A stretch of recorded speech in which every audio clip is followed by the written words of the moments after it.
The wind howled through the mountain pass like a wounded animal, carrying with it the bite of winter that could freeze a man's blood in his veins.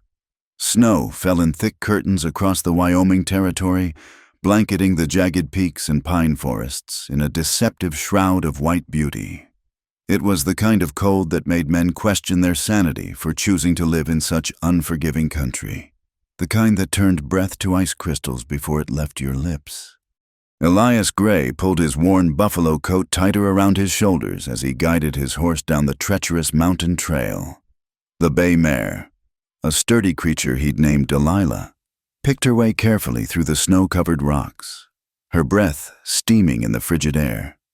They'd made this journey countless times over the past 3 years, always under the cover of approaching storms when fewer eyes would be watching. The cabin he'd left behind sat nestled high in the mountains, hidden among the pines like a secret he wasn't ready to share with the world. It was a simple structure, built with his own hands from logs he'd felled himself, chinked tight against the weather. Up there, away from the prying eyes of civilization, he could almost forget who he'd been. Almost.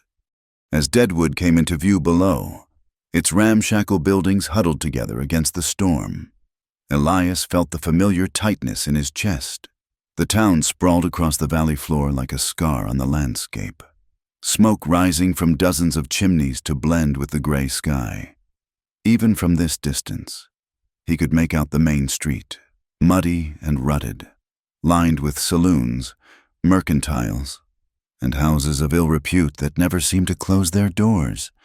He touched the brim of his hat lower, shadowing his face. 3 years of beard growth and mountain living had changed his appearance considerably, but there was always the chance someone might recognize the man they'd once called Widowmaker. The name tasted bitter in his memory, like alkali water from a poisoned well. 27 men had fallen to his gun before he'd walked away from that life. 27 souls that visited him in the dark hours before dawn, when sleep refused to come and the wind through the pines sounded like whispers of the dead. Delilah descended the final stretch of trail, her hooves finding purchase on the frozen ground. The outskirts of Deadwood were quiet, most folks having the good sense to stay indoors on a day like this. Elias guided his horse toward Hutchinson's General Store, a modest establishment on the edge of town, where old Pete Hutchinson asked few questions and accepted payment without much conversation. The bell above the door jangled as Elias entered, stamping snow from his boots on the threshold. Pete looked up from behind the counter, his rheumy eyes squinting through wire-rimmed spectacles. "Gray." The old man nodded. "Been a spell?" "Pete." Elias moved to the counter, pulling a list from his coat pocket. "Need supplies." As Pete gathered the items, ammunition, coffee, flour, salt pork, medicinal whiskey, Elias let his gaze drift to the frost-covered window. Main Street was nearly deserted, save for a few hardy souls hurrying between buildings. A dog, ribs showing through matted fur, picked through garbage in an alley. This was Deadwood in all its glory, a place where dreams came to die and men learned the true price of gold. "That'll be $12.40, Pete announced, wrapping the supplies in brown paper. Elias counted out the coins, his fingers stiff from cold despite his gloves. As Pete made change, a commotion erupted outside. Shouts echoed down the street, followed by the sound of breaking glass. Both men turned toward the window. "Trouble at the church again," Pete muttered, shaking his head. "That Morrison's been after Reverend Hartley something fierce since he started preaching against the working conditions at the mine." Elias knew he should leave, take his supplies, mount Delilah, and ride back to his cabin before the storm worsened. But something in Pete's voice, a note of resigned despair, made him pause. "What kind of trouble?" Pete's face darkened. "The kind Ben Morrison specializes in. Man owns half this town and aims to own the other half before spring. Reverend Hartley's been the only one brave enough to speak against him. And now—" He trailed off, but the implication hung heavy in the air. Through the window, Elias could see smoke rising from the direction of the church. Not chimney smoke, something darker, more ominous. Against his better judgment, he found himself moving toward the door. "Gray!" Pete called after him. "Ain't your fight." But Elias was already outside, his boots crunching through fresh snow as he made his way down Main Street. Other townspeople had emerged from buildings, drawn by the commotion, but none moved to intervene. They stood in doorways and behind windows, watching with the hollow eyes of people who'd learned the hard way not to cross Ben Morrison. The church came into view, or what was left of it. Flames licked at the wooden structure, orange tongues dancing against the gray sky. In front of the burning building, a woman in a dark dress struggled against two men who held her arms. Her bonnet had fallen, revealing dark hair pinned in a simple bun, now disheveled from the struggle, even from a distance. Elias could see the desperation in her movements. "Please," her voice carried across the snow-muffled street. "My husband's still inside. Let me go." One of the men, Elias recognized him as Jake Thornton, one of Morrison's hired guns, backhanded her across the face. She crumpled but didn't fall, held up by their grip on her arms. "Your husband should have minded his own business," Thornton growled. "Mister, Morrison warned him plenty of times." The woman, the Reverend's wife, Elias realized, lifted her head, blood trickling from her split lip. "You murdered him," she said, her voice steady despite her circumstances. "You murdered a man of God." Thornton raised his hand again, and something inside Elias snapped before conscious thought could stop him. He was moving. His hand found the Colt .45 at his hip, muscle memory taking over where reason failed. "That's enough." His voice cut through the crackling of flames and the murmur of onlookers. Thornton and his companion turned, their hands moving toward their own weapons. They froze when they saw Elias standing 20 feet away, his coat pushed back, hand resting on his gun butt with the casual ease of long practice. "This ain't your concern, stranger," Thornton said, but uncertainty flickered in his eyes. "I'm making it my concern." Elias kept his voice level, almost conversational. "Let the lady go." The second man, younger and clearly nervous, glanced at Thornton. "Jake, maybe we should—" "Shut up, Billy." Thornton's grip on the woman tightened. "Mister, you don't know who you're crossing. Mister, Morrison don't take kindly to interference." "I'll lose sleep over it." Elias took a step forward. "Last time I'm asking, let her go." For a moment, the street held its breath. Snow fell between them like a curtain. The fire crackled, and somewhere a door slammed shut. Then Thornton made his choice. He shoved the woman away and went for his gun. Elias drew and fired in one smooth motion. The sound cracked across the street like thunder. Thornton's gun had barely cleared leather when the bullet took him high in the shoulder, spinning him around. He hit the ground hard, his weapon skittering across the frozen mud. Billy threw his hands up, backing away. I ain't drawing." "Smart boy." Elias kept his Colt trained on them both. "Take your friend and get out of here. Tell Morrison if he wants to discuss this further. He knows where to find me." Billy helped Thornton to his feet, the older man cursing and clutching his wounded shoulder. They stumbled away, Thornton throwing one last venomous look over his shoulder. The crowd of onlookers began to disperse, whispers following in their wake. They'd have something to talk about over their whiskey tonight, the stranger who'd faced down Morrison's men. Elias holstered his weapon and turned to the woman. She stood alone in the snow, staring at the burning church with eyes that held too much pain for one person to bear.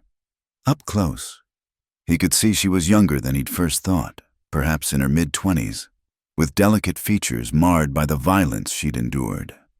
Blood still stained her lip, and her left eye was beginning to swell. "Ma'am," he said softly, "we need to get you away from here." She didn't respond, seemingly transfixed by the flames consuming what had been her life. Elias gently took her elbow, and she flinched, but didn't pull away.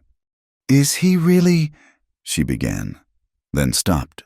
Unable to finish the question, Elias looked at the inferno that had been the church. No one could have survived inside. "I'm sorry."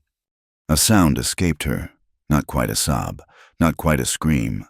Her knees buckled, and Elias caught her before she could fall. She was light in his arms, trembling like a wounded bird. "Morrison will send more men," he said urgently. "Do you have somewhere to go, family?" She shook her head, a jerky, desperate motion. We only had each other, the town, they're all afraid." Elias cursed under his breath. He couldn't leave her here, not with Morrison's men likely to return. But taking her with him meant complications he'd spent 3 years avoiding.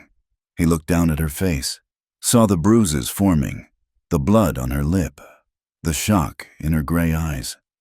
Sometimes a man's past caught up with him in ways he never expected. "Can you ride?"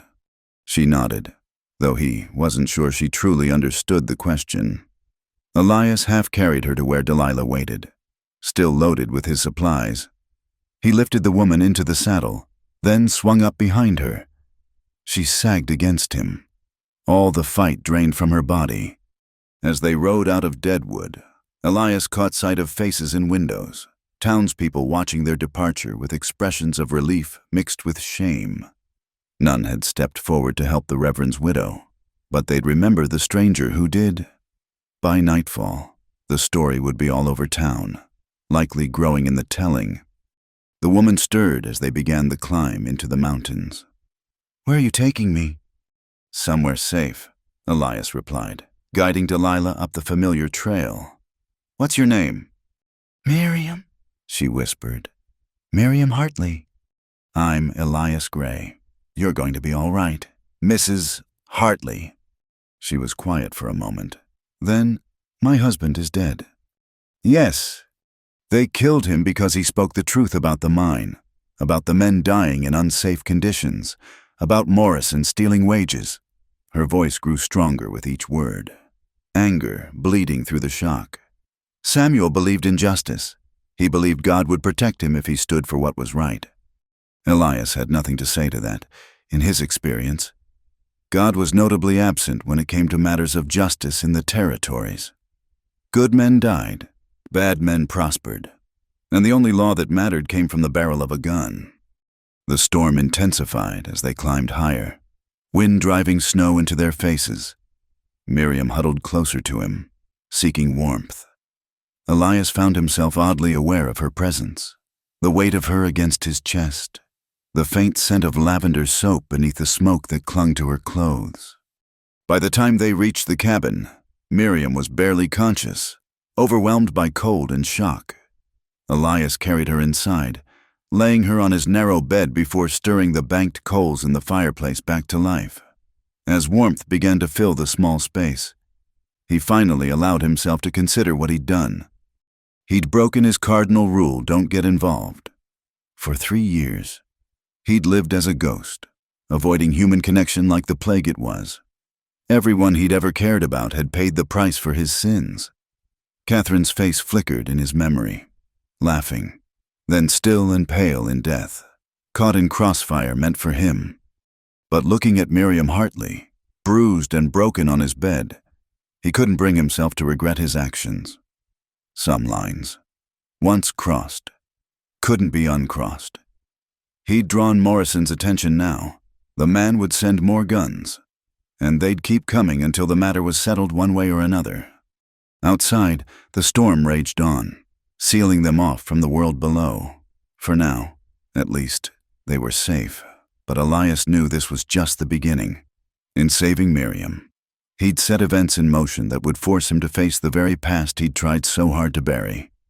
The wind howled around the cabin like hungry wolves, and in the flickering firelight, Elias Gray sat watching over the unconscious woman who'd crashed into his carefully constructed isolation.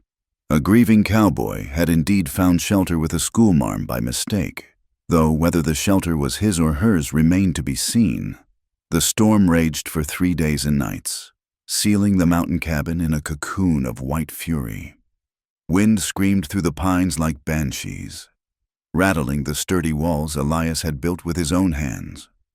Snow piled against the door until it reached halfway up, and ice crystals formed intricate patterns on the single window that faced east toward the valley below.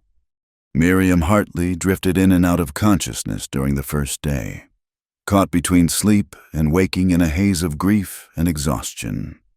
Elias tended to her with the awkward care of a man unaccustomed to gentleness. He cleaned the cuts on her face with warm water and whiskey, applied salve to her bruises, and kept the fire burning hot enough to chase away the mountain cold. On the second morning, she woke fully, gray eyes focusing on the rough-hewn ceiling above her. For a moment, confusion clouded her features. Then memory crashed over her like a tide. Elias watched from his chair by the fire as her face crumpled, a low keening sound escaping her lips.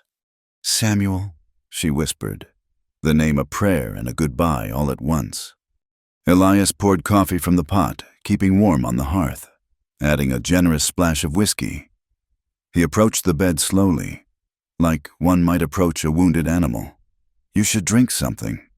Miriam pushed herself up, wincing at the movement. Her dark hair hung loose around her shoulders, and in the firelight, Elias could see the full extent of the bruising on her face. Her left eye was swollen nearly shut, purple and green spreading across her cheekbone like spilled paint. She accepted the cup with trembling hands, taking a small sip. The whiskey made her cough, but color returned to her pale cheeks. Where am I? My cabin, about 5 miles up the mountain from Deadwood. Elias returned to his chair, giving her space. The storm's got us locked in tight. Won't be able to get down the mountain for a few days at least. Miriam's good eye widened. I can't. It's not proper for me to. Ma'am, propriety's the least of your worries right now. His voice came out harsher than intended, and he softened his tone. Ben Morrison killed your husband. His men will be looking for you once this storm breaks. You stay here until we figure out what to do. She stared into her coffee cup as if it might hold answers. They burned our church. Everything we built, everything Samuel worked for, gone. I'm sorry. Are you? She looked up sharply, studying him with an intensity that made him uncomfortable. You don't know me. You don't know what Samuel stood for. Why did you help me? Elias shifted in his chair. It was a fair question, one he'd been asking himself since bringing her here. Couldn't stand by and watch them hurt you. Most folks in Deadwood have been standing by for months, while Morrison terrorized anyone who opposed him. Bitterness crept into her voice. Where were you when they threatened Samuel? When they vandalized our church? When they beat Thomas Chen nearly to death for refusing to sell his laundry? I wasn't there. Elias said simply, I keep to myself. Miriam studied him more closely, taking in the sparse furnishings, the rifle mounted above the door, the careful way he kept his right hand free even while sitting. You're hiding from something. It wasn't a question. Elias felt the familiar tightness in his chest, the urge to shut down any conversation that veered toward his past. But this woman had lost everything, and perhaps she deserved some small piece of truth. Everyone's hiding from something out here. She nodded slowly, accepting this, setting the cup aside. She attempted to stand. Her legs buckled immediately, and Elias moved quickly to catch her before she fell. For a moment, they were close enough that he could feel her breath on his cheek, smell the lingering smoke in her hair mixed with that hint of lavender. Easy, he murmured, helping her back to the bed. You've been through hell. Your body needs time to recover. I need to. Necessary things, she said, color rising in her cheeks despite her condition. Understanding dawned. Elias felt heat climb his own neck. 3 years of solitude hadn't prepared him for the practical realities of sharing his small space with a woman. There's a chamber pot behind that curtain, he said, gesturing to a corner of the cabin. I'll step outside. In the storm, I need to check on my horse anyway. He pulled on his heavy coat and forced the door open against the accumulated snow. The wind hit him like a physical blow, driving ice crystals into his exposed skin. He made his way to the small lean-to stable he'd built against the cabin's west wall. where Delilah stood contentedly munching hay. "Got ourselves in a mess, girl," he told the mare, checking her water and adding more feed. "Should have minded our own business." But even as he said it, he knew he couldn't have ridden away. Something about seeing Miriam facing down Morrison's men, bloodied but unbroken, had stirred something in him he'd thought long dead. Not attraction, he wouldn't allow himself to name it that, but a recognition of courage that demanded response. When he returned to the cabin, stamping snow from his boots, Miriam had managed to tidy herself somewhat. She'd repinned her hair and straightened her torn dress as best she could.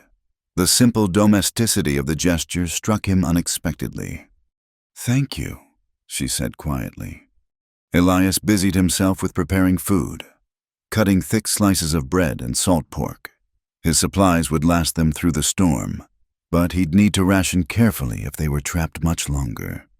As he worked, he was aware of her watching him, those gray eyes tracking his movements with disconcerting attention. "You know how to handle a gun," she observed. "The way you drew on those men, you've done it before." He set a plate before her. "Eat." She picked at the food, managing a few bites before pushing it aside. Samuel always said violence begat violence, that answering force with force only perpetuated the cycle of suffering. "Your husband sounds like he was a good man." "He was—" Tears slipped down her cheeks, but she didn't sob. "He believed in the goodness of people, even when they gave him no reason to. He thought if he could just show them a better way, they'd choose it." "And Morrison killed him for it." "Yes." The word came out hard, like flint striking steel. Samuel's only weapon was words, scripture and conscience. Morrison answered with fire and murder. They lapsed into silence, the fire crackling between them. Outside, the storm continued its assault on the mountain. Elias found himself studying her when she wasn't looking, the determined set of her jaw, the way she held herself despite her injuries, the steel beneath the grief. This wasn't some delicate Eastern flower who'd wilt at the first sign of hardship. This was a woman who'd chosen to stand beside her husband against a tyrant, knowing the cost. As night fell, the temperature plummeted further. Elias added more wood to the fire, but the cold crept in through every tiny gap in the logs. Miriam huddled under the blankets on the bed, shivering despite the layers. "You take the bed," Elias said, preparing to make a pallet on the floor. "I'll be fine here." "That's ridiculous." Her teeth chattered as she spoke. "We'll both freeze. This isn't about propriety anymore. It's about survival." She was right, though every instinct screamed against it. Elias had learned to armor himself in solitude, to maintain distance from others like a mountain maintains distance from the sky. But the practicality of the situation left little room for such luxuries. "All right," he conceded, "but I'll stay above the blankets." He lay down on the far edge of the narrow bed, keeping space between them. But as the night wore on and the cold deepened, that space gradually diminished. Miriam curled into herself, then gradually toward the warmth of another human body. By midnight, her back was pressed against his side, and Elias lay rigid as a board, afraid to move, afraid to breathe too deeply. She stirred, half waking. "I'm sorry," she murmured. "For what?" "For bringing trouble to your door, for disrupting your solitude. You were content here, weren't you, before I came?" Content. Was that what he'd been, or had he simply been existing, marking time in a kind of living death? "Go back to sleep, Mrs. Hartley." "Miriam," she corrected softly. "If we're sharing a bed for warmth in a blizzard, you might as well use my given name." Despite everything, Elias felt his lips twitch toward a smile. "All right then, Miriam." She dozed off again, but sleep eluded Elias. He stared at the fire-cast shadows on the ceiling, acutely aware of every point where her body touched his. It had been 3 years since he'd been this close to another person. 3 years since Catherine had died in that dusty street in Cheyenne. 3 years since he'd sworn never again to let anyone close enough to be caught in the crossfire of his life. Yet here he was, sheltering a woman whose very presence put them both in mortal danger. Morrison wouldn't let the insult stand. Men like him never did. They'd come looking, and when they found this cabin... "You're thinking too loud," Miriam said, startling him. "Thought you were asleep." Hard to sleep when the person next to you is wound tighter than a watch spring. She shifted slightly, turning to look at him in the dim light. "What happened to her?" "Who?" "The woman you're trying not to think about while lying next to me." Elias's jaw clenched. "That's not... Please." Despite everything, a note of wry humor entered her voice. "I've been married. I know what it feels like when a man is carefully trying not to notice a woman, but this is different. You're not trying not to notice me. You're trying not to remember someone else." The insight cut too close to the bone. Elias considered deflecting, maintaining the walls he'd built so carefully. But something about the darkness, the storm, and the strange intimacy of their situation loosened his tongue. "Her name was Catherine. She died because of me, because of what I was." Miriam was quiet, waiting, not pushing, just creating space for words that had gone unspoken too long. "I was different then, younger, angrier, made my living with my gun, taking whatever work paid best. Usually that meant killing." The words tasted like ashes. "Got quite a reputation. They called me Widowmaker." He felt Miriam tense beside him, but she didn't pull away. "Catherine was a schoolteacher in Cheyenne. Sweetest woman you'd ever meet. Saw something in me worth saving. Though God knows what. We were going to be married, start fresh somewhere nobody knew my name." His voice roughened. "But the past doesn't let go that easy.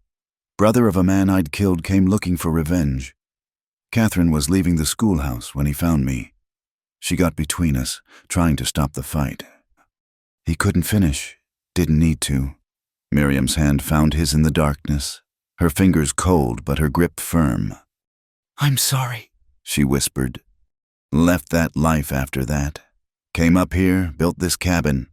Figured if I stayed away from people, I couldn't bring harm to anyone else. And yet you saved me." "Temporary lapse in judgment." She squeezed his hand. "Samuel used to say that God works in mysterious ways, that sometimes what seems like chance is actually providence. No offense to your late husband, but I've seen enough to know God's not much interested in the affairs of men like me." "Maybe," Miriam said softly. "Or maybe he knew I'd need someone who understood loss, someone who'd faced darkness and survived." They lay in silence after that, hands still clasped between them like a bridge across grief. The storm howled on, but inside the small cabin, a different kind of shelter was forming. Fragile, tentative, but real. Two broken people finding unexpected comfort in shared sorrow, while outside the world tried to tear itself apart. As dawn approached, Elias felt Miriam's breathing deepen into true sleep. He should let go of her hand, restore the proper distance between them, but her fingers curled trustingly around his, and he found he couldn't bring himself to break that small connection. The storm would pass. Morrison's men would come.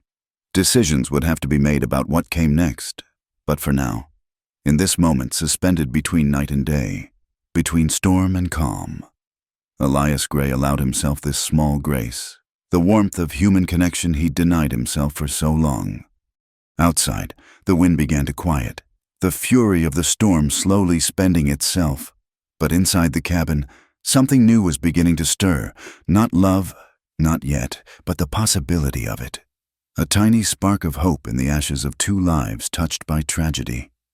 The grieving cowboy had given shelter to a schoolmarm by mistake. But perhaps, just perhaps, they might shelter each other in ways neither had expected. The nightmares came on the fourth night, after the storm had finally broken and an eerie stillness settled over the mountain. Elias woke to the sound of Miriam thrashing in her sleep, her face contorted in anguish, Samuel's name on her lips like a prayer. "No, please, Samuel, don't go in. They'll kill you." He reached out instinctively, gently shaking her shoulder. "Miriam, wake up. It's just a dream." Her eyes flew open, wild and unfocused. For a moment, she didn't seem to recognize him or where she was.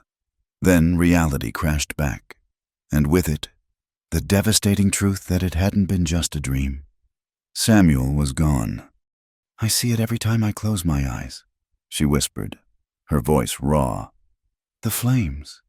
His face in the window just before. She pressed her palms against her eyes as if she could block out the memory. Elias rose from his makeshift pallet on the floor. He'd returned there after that first night, despite the cold, and poured water from the pitcher. Here. She accepted the cup gratefully, her hands steadier now than they'd been days ago. The bruises on her face had shifted from purple to yellow-green, and the swelling around her eye had subsided enough that she could see properly again. Do they ever stop? She asked. The nightmares. Elias thought of his own dreams, Catherine's laugh turning to a gasp, blood spreading across her blue dress, the echo of gunfire that never quite faded. They get quieter, he said finally. Never gone, but quieter. A sound outside made them both freeze, the distinct crunch of footsteps on snow. Elias moved silently to the window, peering through the frost-covered glass. 3 riders were making their way up the trail, their horses struggling through the deep drifts. Morrison's men, he said quietly, recognizing the lead rider's distinctive black duster. Get behind the bed. Miriam didn't argue, quickly positioning herself in the corner while Elias checked his weapons.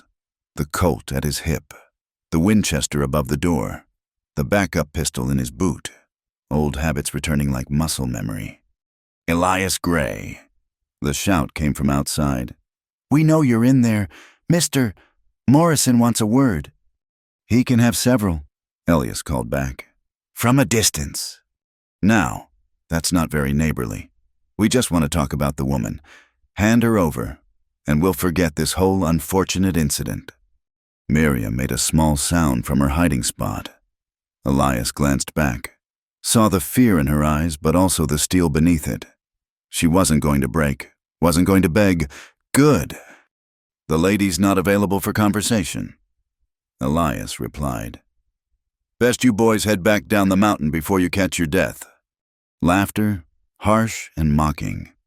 3 of us, 1 of you, and we know you've got the preacher's widow in there. Mr. Morrison's offering a reward for her return.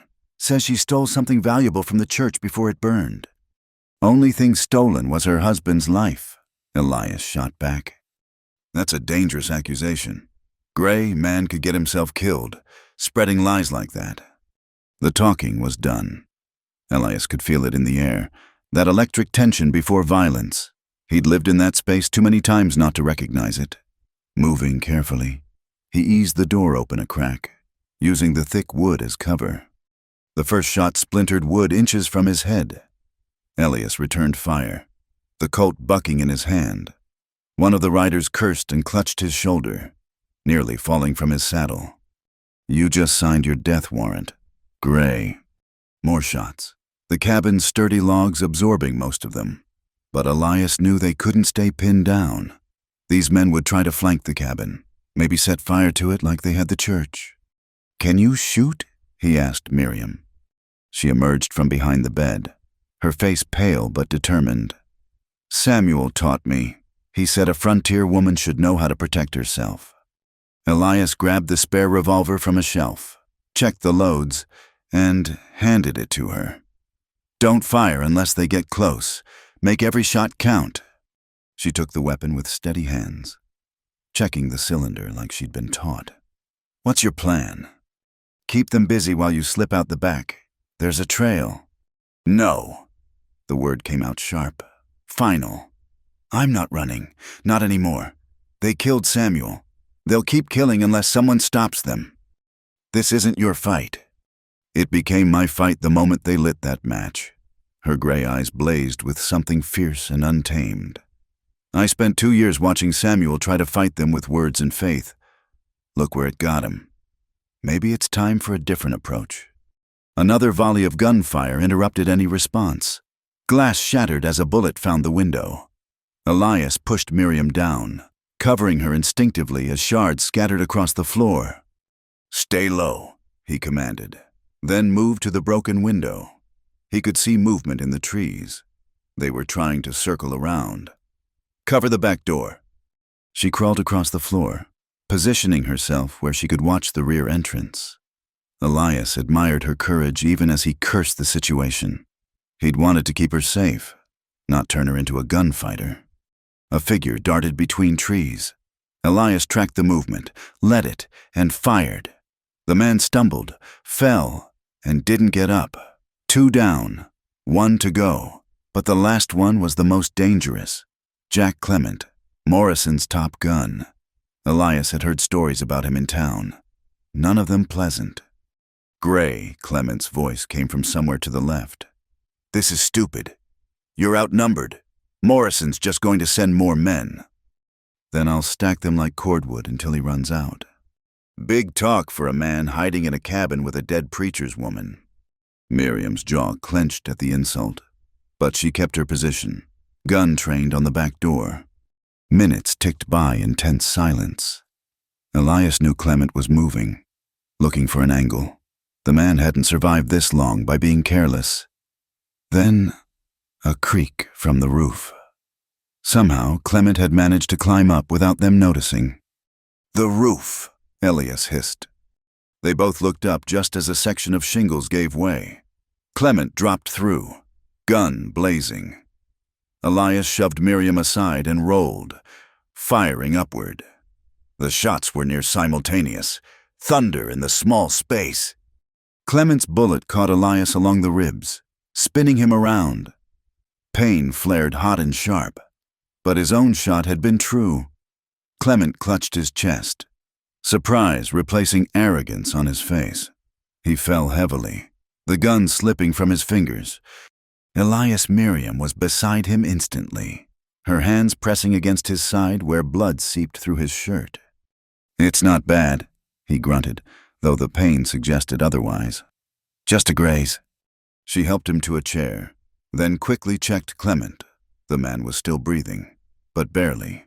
Pink foam on his lips meant a lung shot. He wouldn't last long. "Water," Clement wheezed. "Please." Miriam hesitated, then fetched a cup. She held it to his lips, showing mercy to a man who would have shown her none. It was, Elias thought, exactly what her husband would have done. "Morrison." Clement coughed. More blood.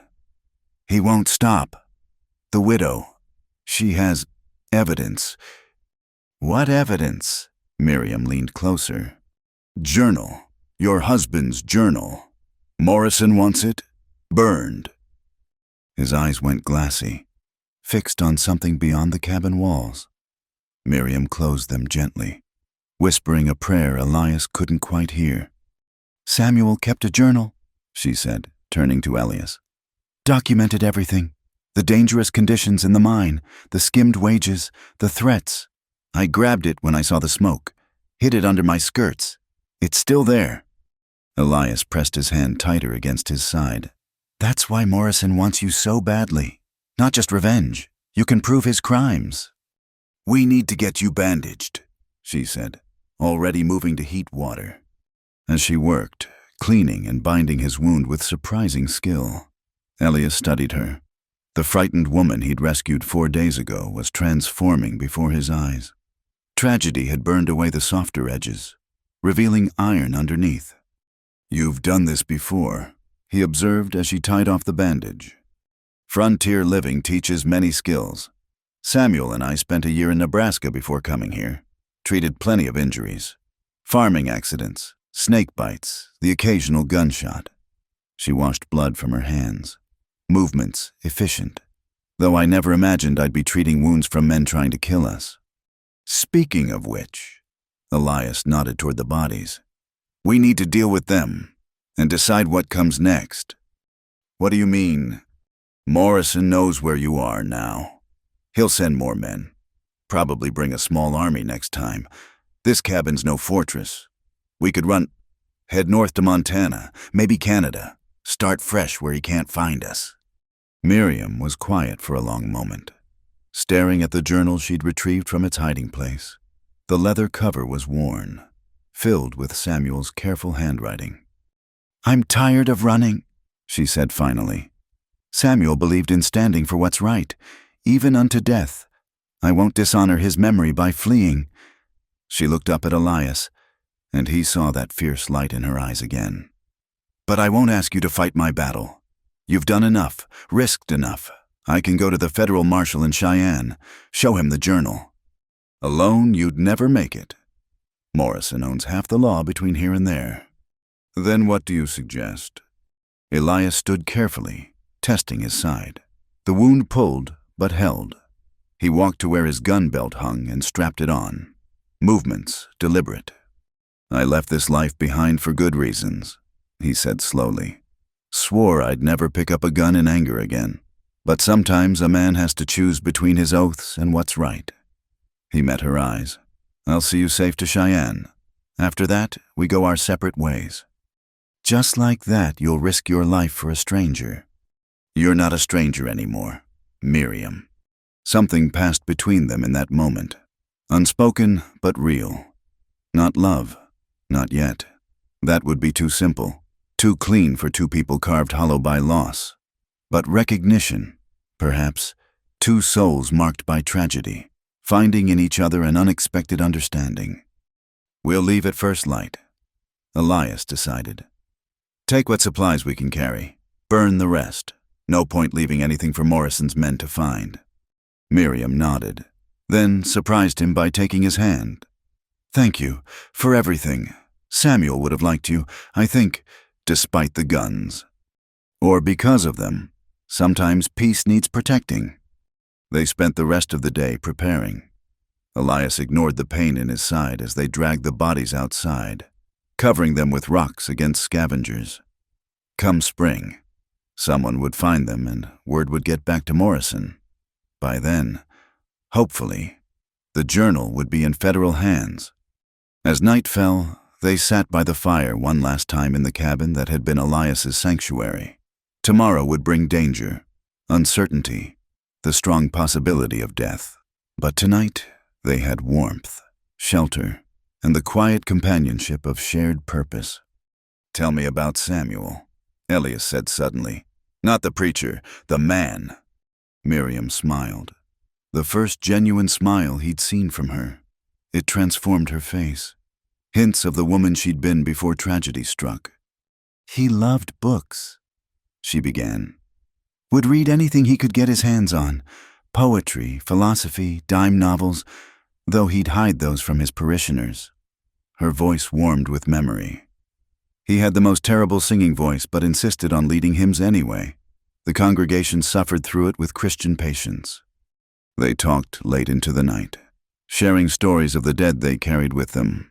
Catherine's love of wildflowers. Samuel's failed attempts at cooking. Small, precious details that kept memory alive even as flesh failed. When they finally banked the fire and prepared for sleep, something had shifted between them. The careful distance Elias had maintained was gone, replaced by the tentative trust of fellow soldiers preparing for battle. "Whatever happens tomorrow," Miriam said softly, "I'm glad I'm not facing it alone." "Neither am I," Elias admitted, surprising himself with the honesty. As they settled in for their last night in the cabin, the ghosts of Samuel and Catherine seemed less heavy somehow. Still present, still mourned, but no longer walls between the living. Outside, snow began to fall again, gentle this time, covering the blood and violence of the day in clean white. Tomorrow they would leave this shelter, face whatever Morrison sent against them. But tonight they had found something neither had expected. Not healing, not yet, but the possibility of it.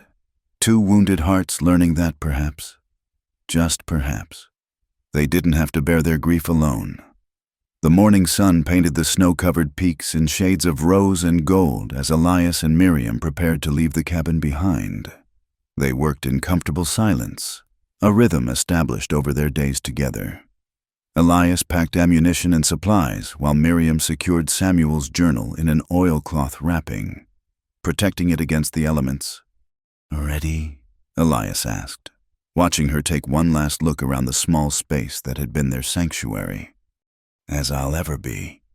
She pulled her cloak tighter, the worn fabric a poor defense against the mountain cold. Elias had given her one of his coats, but she still shivered in the early morning air. They set out on foot, Delilah loaded with supplies. The trail down the mountain was treacherous with fresh snow, requiring careful navigation. Elias led the way, his rifle ready, eyes scanning for any sign of Morrison's men. They'd gone perhaps 2 miles when Miriam stumbled on an icy patch, catching herself against a pine trunk. Elias reached back to steady her, and for a moment they stood close, her hand gripping his arm. Sorry, She murmured. I'm slowing us down. You're doing fine. He found himself reluctant to let go. The simple human contact warming something inside him he'd thought frozen solid. We'll rest at the overlook ahead. The overlook offered a spectacular view of the valley below. Deadwood visible as a dark smudge against the white landscape. They shared water and hardtack, standing close together against the wind. It looks so small from up here, Miriam observed. Hard to believe something so small could hold so much cruelty. Size doesn't determine character. I've seen kindness in the roughest mining camps and evil in the finest parlors. She studied him sidelong. Which have you seen more of, kindness or evil? Elias considered the question. Used to think evil. These days. He glanced at her. I'm starting to reconsider. A faint blush colored her cheeks, though it might have been the cold. They continued on, the trail winding through stands of lodgepole pine and aspen. The forest was hushed, muffled by snow, but Elias remained alert. Morrison's men could be anywhere. By midday, they'd reached the lower elevations where the snow thinned. They stopped by a partially frozen creek to water Delilah and refill their canteens. Miriam knelt by the water's edge, and Elias found himself watching the way sunlight caught in her dark hair, loosened from its pins by the journey. What? She asked, catching his gaze. Nothing. Just, you're different from when I first brought you to the cabin. How so? He searched for words. Stronger, like steel that's been through fire. Grief does that. She stood, brushing dirt from her skirts. Either it breaks you or it forges you into something harder. I chose not to break. They were preparing to continue when Elias caught it, a flash of movement in the trees behind them. He pushed Miriam behind a boulder just as the first shot rang out, spraying bark from a tree where she'd been standing.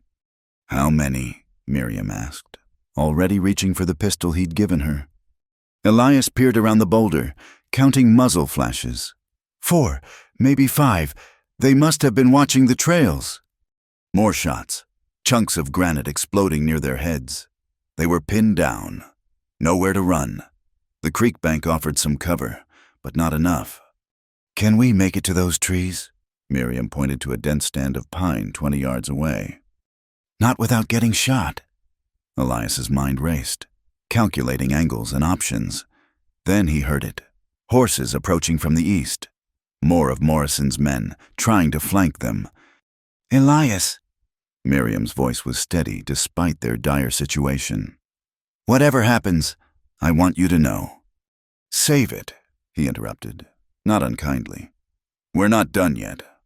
He spotted what he needed, a fallen log near the creek, thick enough to provide cover. When I start shooting, run for that log. Don't stop. Don't look back. What about you? I'll be right behind you. It was a lie, and they both knew it.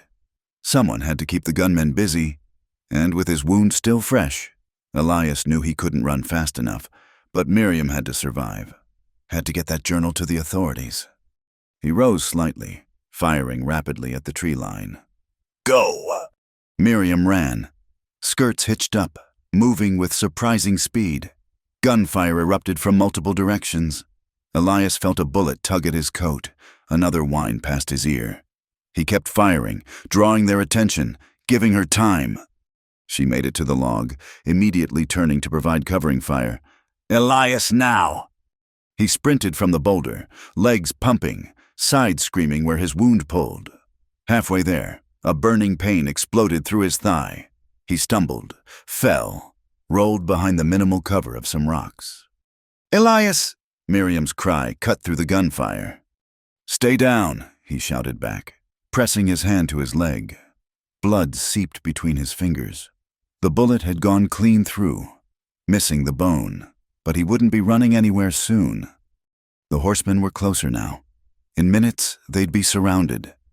Elias checked his ammunition, running low. This was where it would end. Then, at least Miriam had a chance if she ran now.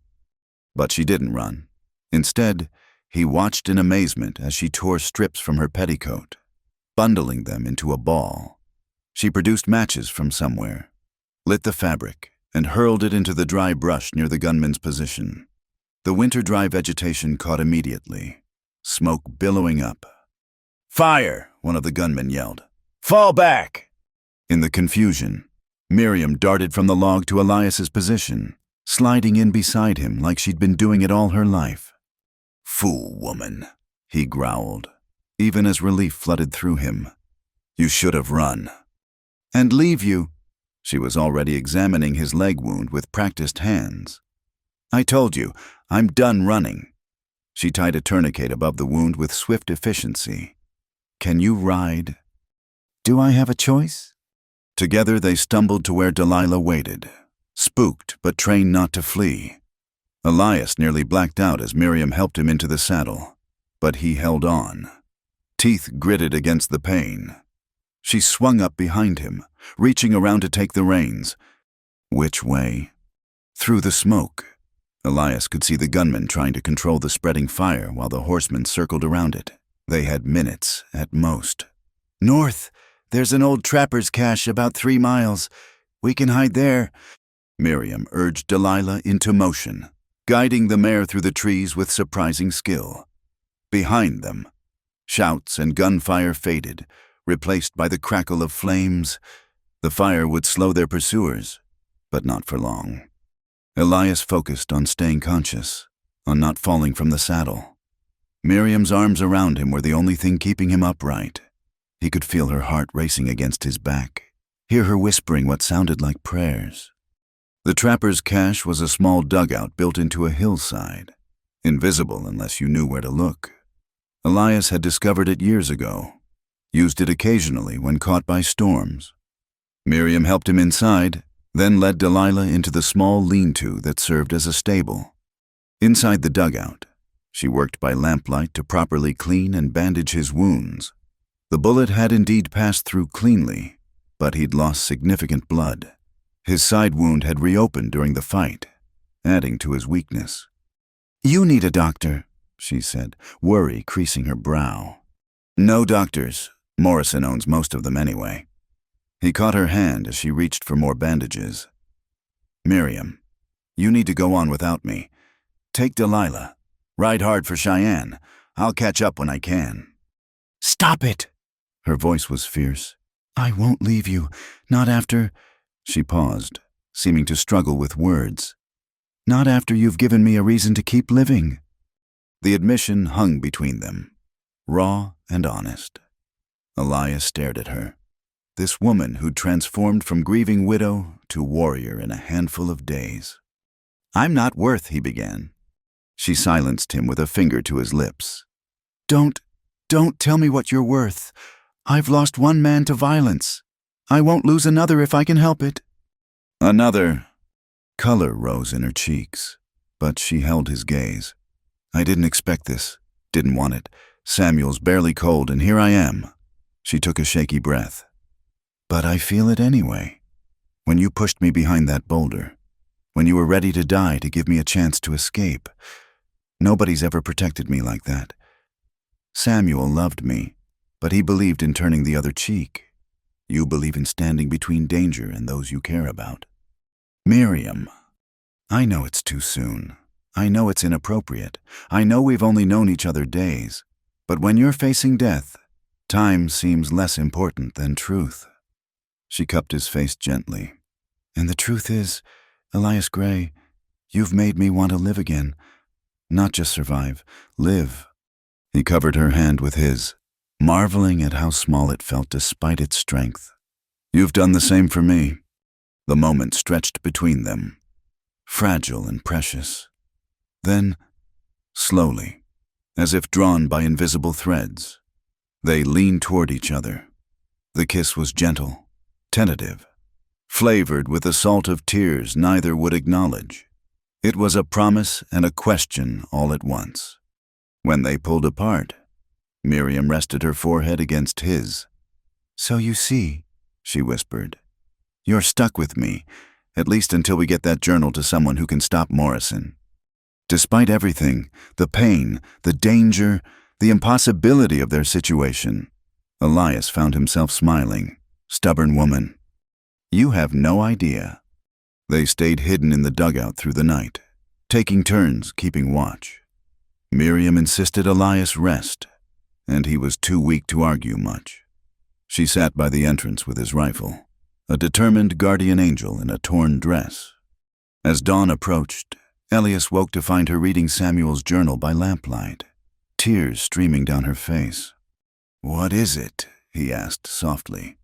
She showed him a page.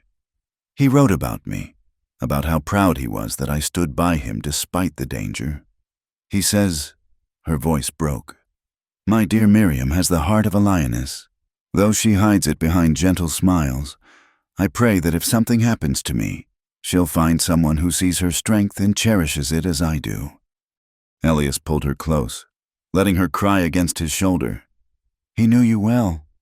"He did." She lifted her head, wiping her eyes.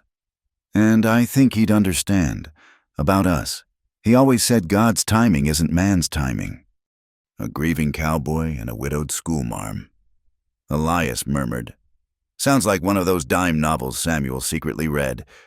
That surprised a small laugh from her. "He did love those terrible stories. The worse they were, the better." They packed up as the sun rose, Elias moving stiffly but determinedly. His leg held his weight, though each step sent fire through him. Miriam hovered close, ready to catch him if he fell. "We can't outrun them, not with you injured," she said as they prepared to leave. "We need a different plan."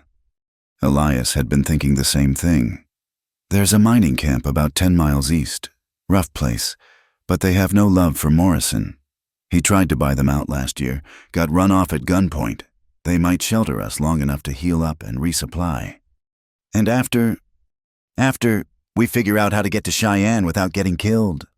Miriam checked the loads in her pistol with an ease that would have seemed impossible a week ago. Together, they emerged from the dugout into a world crystallized by frost, every branch and blade of grass jeweled with ice. Despite the danger closing in, despite the pain and uncertainty, Elias felt something he hadn't experienced in years, hope, not just for survival, but for life beyond it. As they mounted Delilah, Miriam settling carefully behind him, she whispered in his ear, "Ready for anything, Mr. Gray." The echo of her future words sent a chill through him that had nothing to do with cold. Somehow, he knew this moment was a turning point, the place where their story truly began. "Ready for anything," he replied, and meant it. They rode toward the rising sun, two broken souls finding wholeness in each other, while behind them Morrison's shadow lengthened across the land. The journal tucked safely against Miriam's chest held the power to bring justice, but it was the growing bond between them that held the promise of something more: redemption, healing, and perhaps even love strong enough to mend what violence had torn apart. The mining camp of Copper Creek sprawled across a scarred mountainside like an open wound, all raw timber and muddy paths. Smoke from dozens of cook fires mixed with the acrid smell of the smelter, creating a permanent haze that burned the eyes and throat. Elias and Miriam rode in just after noon, both exhausted from the hard journey and constant vigilance. "Stay close," Elias murmured as rough-looking men paused in their work to stare. "And keep that pistol handy." They made their way to the largest building, a 2-story structure that served as general store, saloon, and unofficial town hall. The proprietor, a grizzled Welshman named Evan Davies, looked up from his ledger as they entered. Well, Elias Gray. Haven't seen you in near 2 years. His sharp eyes took in Elias's blood-stained clothes and Miriam's torn dress. Trouble. Ben Morrison's trouble, Elias replied. We need shelter, supplies, and medical help. I can pay. Davies's expression hardened at Morrison's name. That bloodsucker still trying to buy out honest folk? Worse, he murdered Reverend Hartley, burned the church with him inside. A murmur ran through the saloon. Several miners had drifted closer, listening. Davies looked at Miriam with new interest. You're the Reverend's widow. She lifted her chin. I am, and I have proof of Morrison's crimes, if anyone's brave enough to help us get it to the federal authorities. Proof, you say? A new voice came from the stairs. A woman descended, tall, weathered, wearing men's clothing and a holstered pistol. I'm Margaret Chen. My brother Thomas sends his regards from Deadwood. Mrs. Hartley. What's left of him after Morrison's men finished their work? Miriam stepped forward. Thomas survived, thank God. We feared the worst. Barely survived. Can't walk proper anymore. But he's alive. Margaret's dark eyes were hard as flint. Been waiting for someone to stand up to Morrison. Maybe that someone is you. Over the next hours, the story spread through the camp. Miners who'd lost claims to Morrison's manipulations, merchants driven out of business by his monopolies, families destroyed by his greed. They all had scores to settle. By evening, Elias and Miriam found themselves at the center of an impromptu war council. He's got 30, maybe 40 guns on his payroll, one miner said, plus the town marshal in his pocket. The federal marshal in Cheyenne's honest, another added, but getting there alive is the trick.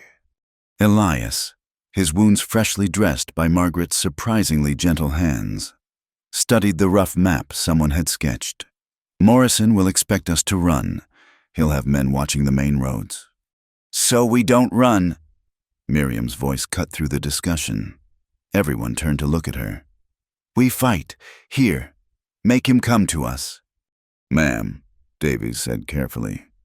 With respect, you're talking about taking on a private army. No. She stood. Samuel's journal clutched in her hands. I'm talking about justice. About standing up instead of being driven out. How many of you have lost something to Ben Morrison? How long will you let him take and take?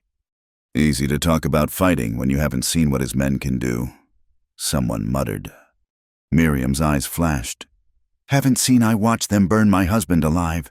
I've been hunted like an animal. Mr. Gray has been shot twice protecting me. Don't tell me I haven't seen. Elias recognized the fire in her, the same spirit that had made her throw that burning bundle into the brush, that had kept her fighting when everything seemed lost. She was becoming someone new, or perhaps revealing who she'd always been beneath the minister's wife exterior. The lady's got sand, Margaret Chen announced. I'm in. One by one, others agreed. Not all. Some slipped away, wanting no part of the coming violence. But enough remained. Miners, teamsters, a few merchants, even a couple of former soldiers who drifted to the goldfields after the war. By midnight, they had the beginnings of a defense force. Elias found Miriam later, standing outside in the cold mountain air, staring at the stars. You know what you've started. A war. She didn't look at him. It was always war. Elias, Samuel just didn't want to see it. He believed words could change hearts hardened by greed. And you don't. She turned then, and in the moonlight, he could see tears on her cheeks. I believe Morrison understood only one language, and he spoke it when he lit that match. Now I need to learn to speak it too. That's a dark path. Is it darker than letting him continue? How many more will die if we do nothing? Elias pulled her close, feeling her tremble against him. I'm not judging. God knows I've walked that path most of my life. I don't want you to lose yourself to it. I won't. She looked up at him. Because I have you to pull me back. They were interrupted by a shout from the watchers. Riders approaching, a dozen or more, moving fast despite the darkness. Morrison hadn't waited long. The camp erupted into organized chaos. Men took positions behind overturned wagons and mining equipment.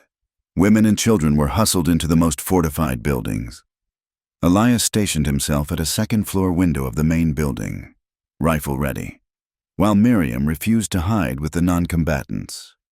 "I started this," she insisted, checking her pistol. "I'll see it through." The riders stopped just outside rifle range. One separated from the group, walking his horse forward slowly.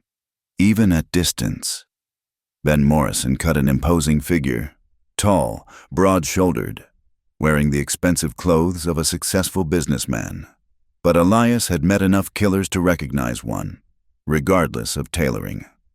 "Good people of Copper Creek," Morrison's voice carried clearly in the thin mountain air. "I have no quarrel with you. Send out the murderers, Gray and Hartley, and we'll leave peacefully." "Murderers!" Margaret Chen shouted back. "That's rich, coming from you." Morrison's laugh was without humor. "Mrs. Hartley killed 3 of my employees. Gray has murdered 4 more. They're wanted criminals." "Your employees attacked us," Miriam called out, her voice steady. "We defended ourselves." "A matter for the courts to decide. Come quietly, and you'll get a fair trial." "Like the fair trial you gave my husband." Silence stretched taut as a bowstring. Then Morrison spoke again, his cultured voice dropping its pretense of civility. "Last chance. Send them out, or we'll burn this whole camp to the ground." "Try it," Davies yelled. "See how far you get." Morrison raised his hand. His men spread out, dismounting and taking cover. The siege of Copper Creek had begun. The first exchange of gunfire was fierce but brief, both sides testing the other's resolve. Elias dropped one rider who ventured too close, the man crumpling with a cry. Miriam, positioned at another window, fired steadily if not accurately, keeping heads down. "They're trying to flank us," someone shouted. Groups of Morrison's men were indeed moving along the ridgeline, seeking better positions. Elias cursed. The camp was defensible but not impregnable. Given time, Morrison's forces could surround them completely. "We need to break their momentum," he told Davies. "Hit them before they get dug in." "Suicide," the Welshman replied. "We leave cover. They'll cut us down." "Not if we're smart about it." Elias's tactical mind, dormant for 3 years, sparked back to life. Small group, hit their horses and supply wagon, fall back before they can respond. Without mounts and ammunition, they'll think twice about a long siege. Margaret Chen volunteered immediately, along with 5 miners who knew the terrain. Elias wanted to lead, but his wounded leg made that impossible. Instead, he coordinated covering fire while the raiders slipped out through a back route. The next hour was chaos. Gunfire echoed off the mountain slopes as the raiders struck Morrison's rear guard. Elias saw horses scattering, men shouting in confusion. A wagon burst into flames. The raiders had succeeded in hitting the ammunition supply. But victory came at a cost. Only 4 raiders made it back. Margaret Chen supporting a wounded miner. "Got most of their horses," she reported grimly. "But they got Paolo and Big Tom." Miriam was immediately there with bandages and water, watching her work, competent and compassionate despite the violence surrounding them. Elias felt his heart constrict. She was magnificent, a frontier Madonna tending the wounded while gun smoke drifted like incense. Dawn came slowly, revealing the siege lines more clearly. Morrison's men had pulled back but hadn't left. They'd taken positions in the rocks above the camp, content now to wait and snipe at any movement. "They're settling in for a long fight," Elias observed. "We can outlast them," Davies said, but uncertainty colored his voice. "Can't we?" The answer came with the morning sun. More riders appeared on the eastern ridge, reinforcements from Deadwood. Morrison had called in his entire private army. "Must be 50 men out there now," someone muttered. Miriam stood at Elias's shoulder, her face pale but determined. We can't win this. No, he agreed quietly. But we might not have to. Look. Dust rose from the south, another group approaching. But these riders wore badges that caught the sunlight, and their leader carried a flag of authority. Federal marshals, Davies breathed. How in blazes? The answer came from an unexpected source. Tom Brennan rode with the marshals, Elias's old friend sitting tall despite his years. As the federal force deployed between Morrison's men and the camp, effectively ending the siege, Tom broke away and rode into Copper Creek. Elias, you old wolf! He dismounted, grinning. When I heard you were in trouble, I rode hard for Cheyenne. Turns out the federal boys were already gathering evidence against Morrison. Your lady's journal was just what they needed to move. But how did you know about the journal? Miriam asked. Tom's grin widened. Pete Hutchinson might seem like a harmless old storekeeper, but he's got ears. When he heard what Morrison did to the Reverend, he sent word to folks who could help. The next hours passed in a blur. The federal marshal, a stern man named Wallace, took possession of Samuel's journal and began arrests. Morrison tried to bluster, then bribe, then finally went for his gun. He died in the dirt of Copper Creek, brought down by federal bullets, his empire crumbling with him. It's over, Miriam said wonderingly as they watched Morrison's men being rounded up. It's really over. This part is, Elias corrected. He turned to face her fully. Question is, what comes next? She looked up at him, and in her eyes he saw his own uncertainty reflected. They'd been thrown together by violence, bonded by shared danger. But what happened when the danger passed? Could something born in such darkness survive in the light? I suppose I'll need to return to Deadwood, she said slowly. See to Samuel's burial. Settle his affairs. And then, I don't know. I can't stay there. Too many memories. She paused, vulnerability creeping into her voice. What about you? Elias thought about his cabin, his solitary life, the walls he'd built around his heart. They seemed foolish now, meaningless barriers that had only served to make him less human, not more safe. Thinking I might head to Oregon, he said carefully. Always wanted to try farming, peaceful work. Could use a partner who knows about frontier living. Is that an offer, Mr. Gray? Might be, if you're interested. Miriam smiled then, bright as sunrise after storm. I might be. Tom Brennan, shameless eavesdropper, clapped Elias on the shoulder. About time you stopped hiding on that mountain. Life's for living, friend. As the federal marshals finished their work and the camp began to return to normal, Elias and Miriam stood together, hands clasped. They'd found each other in the worst possible circumstances, but perhaps that had been necessary. Perhaps they'd both needed to be broken completely before they could heal properly. Morrison's death wouldn't bring back Samuel or Catherine, wouldn't erase the violence they'd witnessed and participated in, but it had brought justice, and in that justice, a chance for new beginnings. The grieving cowboy and the widowed schoolmarm had discovered that love could indeed mend what hatred had torn apart. Not perfectly, not without scars, but strongly enough to build upon. Ready to leave this place? Elias asked as the sun climbed toward noon. More than ready, Miriam replied. Though I'll need to stop in Deadwood first, Samuel deserves a proper marker, and there are people who helped us who should know how it ended. We'll go together. And after, Elias squeezed her hand gently. After, we go wherever the road takes us. Together. As they prepared to leave Copper Creek, Miriam tucked a copy of Samuel's journal the federal marshal had let her transcribe parts into her travel bag.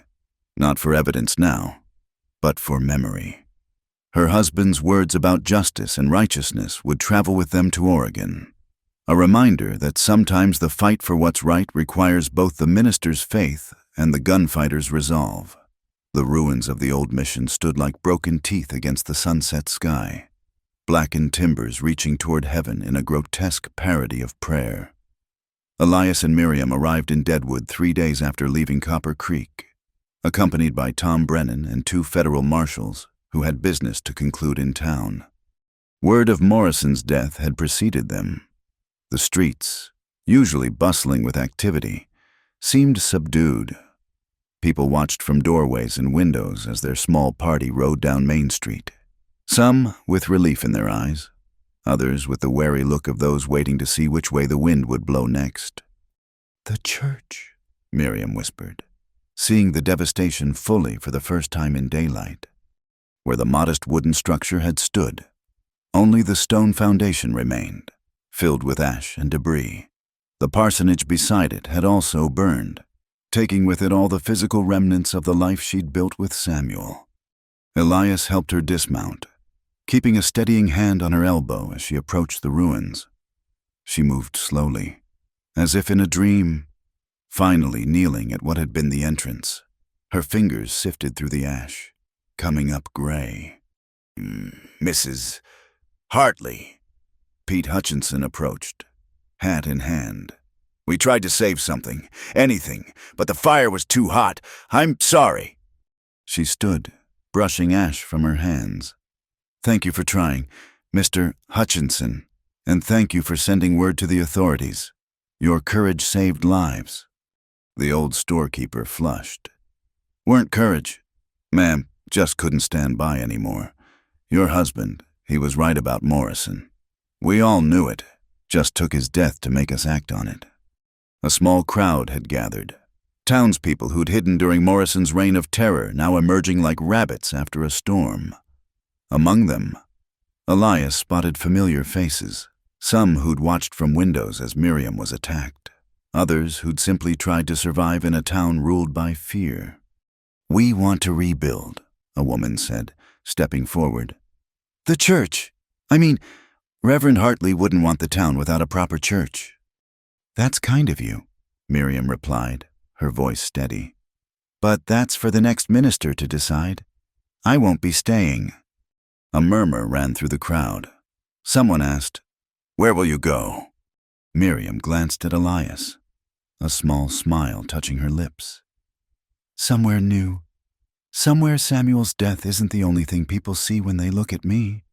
The crowd dispersed slowly, but not before several people pressed money or small items into Miriam's hands, donations for her journey, tokens of respect for Samuel's memory. She accepted them gracefully, understanding that the giving eased their guilt as much as it might help her future. As the sun began to set, casting long shadows across the ruined church, a figure emerged from the gathering dusk. Elias's hand moved instinctively toward his gun before he recognized the man. Josiah Wells, Morrison's former attorney, now looking considerably less prosperous. "Mr. Gray, Mrs. Hartley." Wells removed his hat, twisting it nervously. "I wonder if I might have a word." "Say your piece," Elias growled, not trusting the man who'd helped Morrison legalize his crimes. Wells swallowed hard. "I know what you think of me, and you're not wrong. I helped Morrison because I was afraid, because he paid well, because it was easier than standing up to him." He reached into his coat, and Elias tensed, but the lawyer only withdrew an envelope. "But I kept records. Everything Morrison had me do, every dirty deal, every threat, it's all here." Miriam took the envelope, feeling its weight. "Why give this to us now Morrison's dead?" "Because his death doesn't erase what he did. There are others who profited from his crimes, who should face justice." Wells's voice gained strength. "And because your husband tried to tell me once that a man could change, could choose to do right even after doing wrong. I didn't listen then. Maybe it's not too late to start." After Wells left, Elias and Miriam stood alone among the ruins.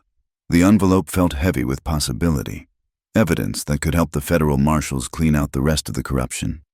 Give the town a real fresh start. "Samuel would be glad," Miriam said softly. "He always believed people could change. Seems he was right about some things." They made camp outside town that night, not wanting to sleep under any roof in Deadwood. The federal marshals had taken rooms at the hotel, but Elias and Miriam preferred the open sky, even with its memories of their flight through the mountains. As they sat by their small fire, Tom Brennan joined them, bringing a bottle of good whiskey and 3 cups. "To Samuel Hartley," Tom said, raising his cup.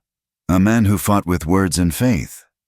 "To Samuel," Miriam echoed, her voice only slightly unsteady.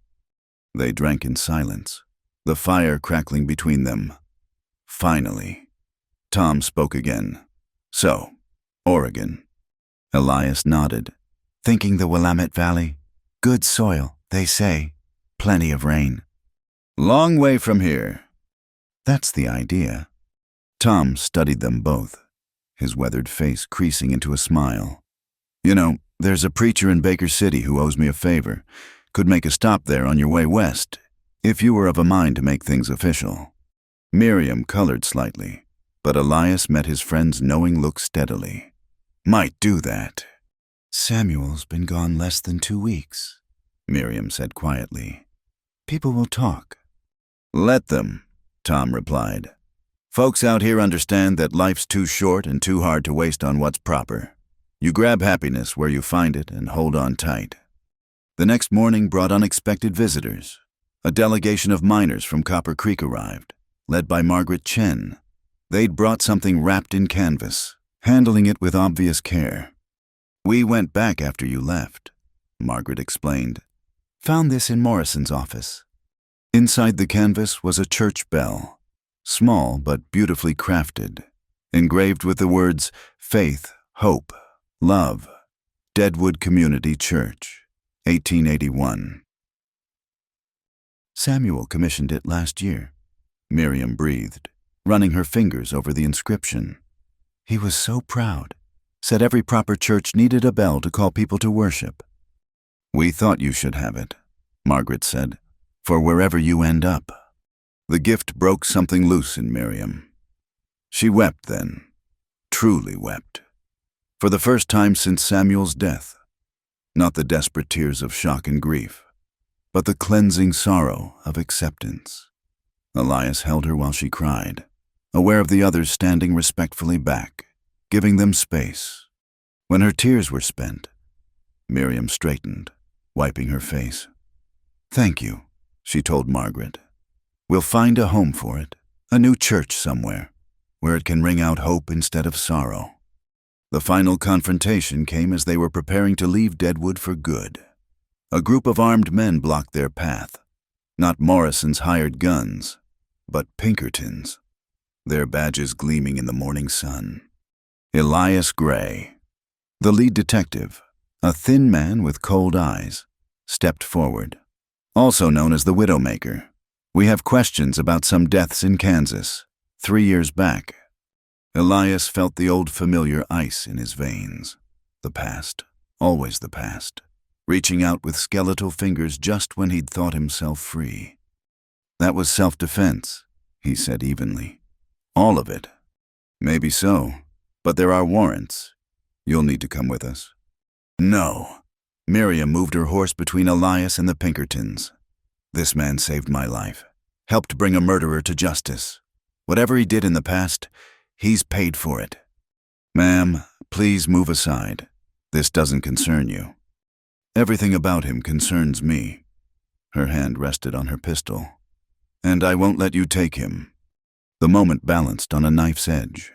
5 Pinkertons, all armed. Elias, Miriam, and Tom Brennan. The federal marshals watched from nearby, technically uninvolved but clearly interested.